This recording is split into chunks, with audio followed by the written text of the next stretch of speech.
So the first thing you need to do is go to alexa.amazon.com and sign into your Amazon account, which I'm going to do now.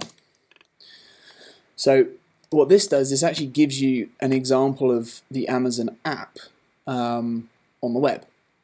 So you can do everything you can do from the normal app. So if I go to settings, choose a device, for example, such as the tap.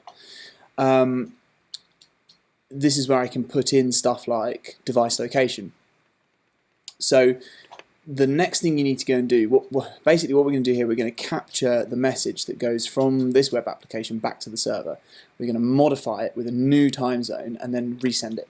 So what we're going to do first is download a special extension. So if you're in Google Chrome, go to sort of Chrome apps, click on the web store, and you are looking for an application called Request Maker.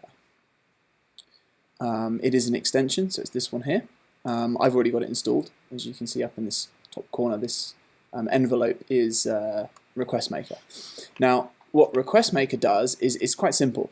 It runs all the time and it captures every request that your browser makes back to a server in a list.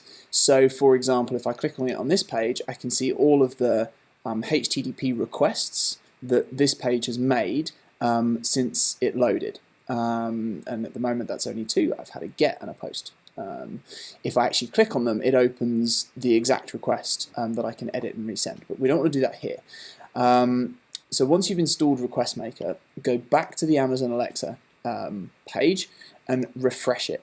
You have to refresh it, otherwise Request Maker doesn't kick in.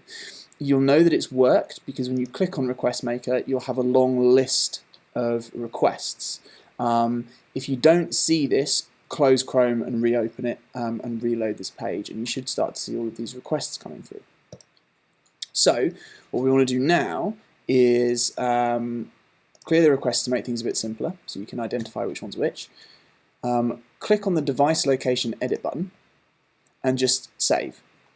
So this has been accepted because it's a US address, but now if I go back to Request Maker, you can see what it's done is it's actually done a put request, and you can see it's going to device preferences / some number. It just so happens that number is the ID of my device. So if I actually click on this, you can see that what it's going to do is going to open a new window, and this is Request Maker. So what it's now done is it's copied all of the same details. So this is the exact request that just got sent when I clicked on that button. So what I can do now is I can actually edit any of this information and click resend, and that will resend the request. So you can see what's happened here is because I didn't actually select the time zone when I sent the request in the first place, time zone ID is null. So what I can do is actually change this, and this needs to be in quotes. So you want to open a quote and type Europe / London, and make sure you close quotes again, and then you can hit send. And you'll see that Request Maker has come back with a 200 OK.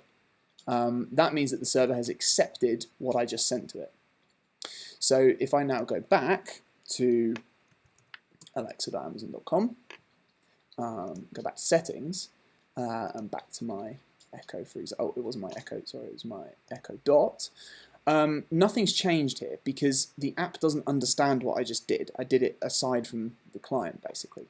But if I ask my Echo, give me a second to just unplug it. Alexa, what time is it? The time is 12:59. So you can see Alexa just read me the correct time. It was indeed 12:59. So that is a simple way of at least getting your clock on your Echo to work.